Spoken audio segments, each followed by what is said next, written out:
Okay, I want to talk to you now about a little concept known as endpoint maximum and minima. What this is on about is we've looked at finding max and min by applying what we know about the derivative, the gradient function, gradient 0 here and here, so we can find sort of local max, and we've emphasized this word local and local min here.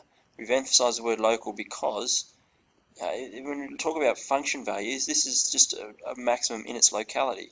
It goes from plus to minus in terms of the sign of the curve is increasing to decreasing.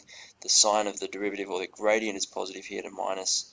So we hit 0 here. It's a little local max or a turning point.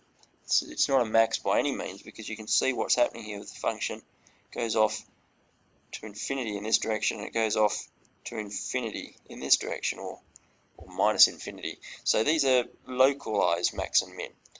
What we're going to do now is have a quick look at what happens when we look at some endpoints, when we restrict the domain. So we take these arrows off.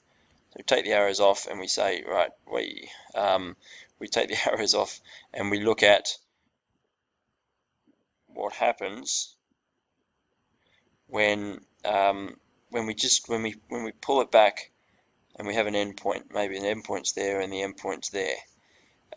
So what we have in effect is we can work out therefore what these coordinates are. We can work out if this value here is greater than our local max, and so we can find out the absolute max and absolute minimums rather than just the localized ones. So okay, let's go through and have a look at an example.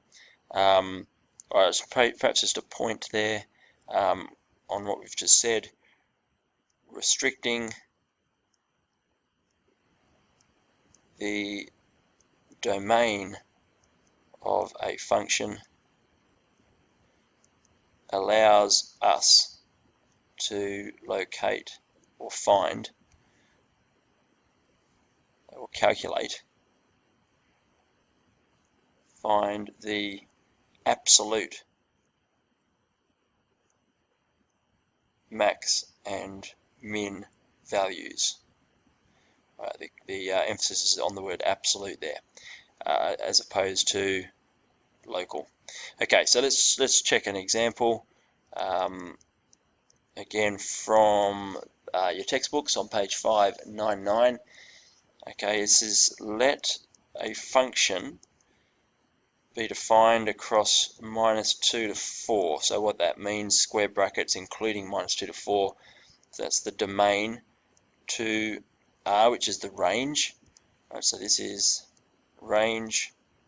It's customary to have all real there. This is domain. Our domain is from -2 to 4 inclusive, and our function, let the function be defined across that, where the function is x squared plus 2, and the question, the task, is to find the absolute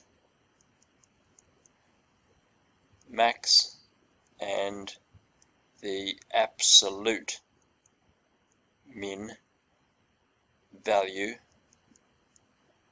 of the function.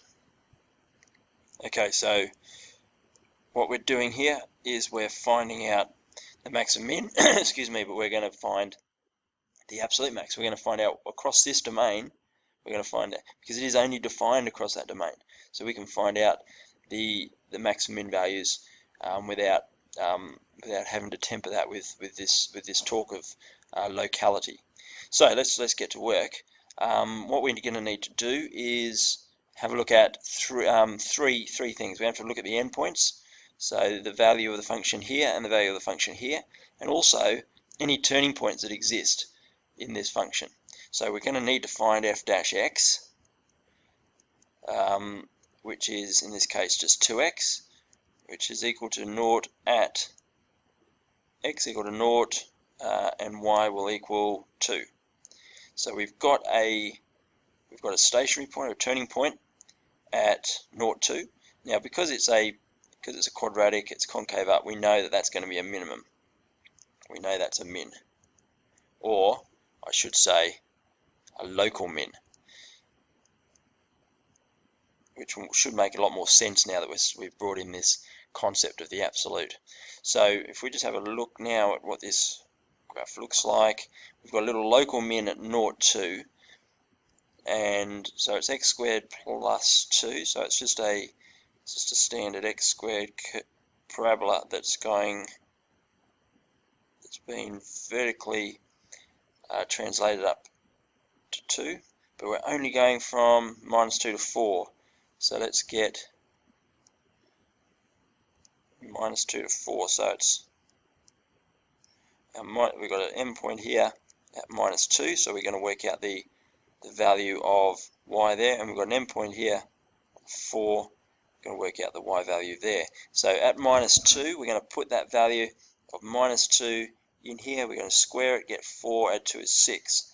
So this endpoint here is -2, 6. And now for 4, we're going to square 4 and get 16, and 2 is 18. So we get 18 there. So from our graph now, we can see that we've got our little local min turns out to be our minimum value. Our lowest value is 2, and our maximum value is here at this endpoint of 18. So therefore, we can write this out as, therefore, the absolute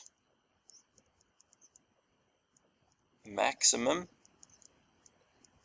is 18, and we say at endpoint 418, and the absolute minimum is 2, which is at turning point or stationary point 0, 2.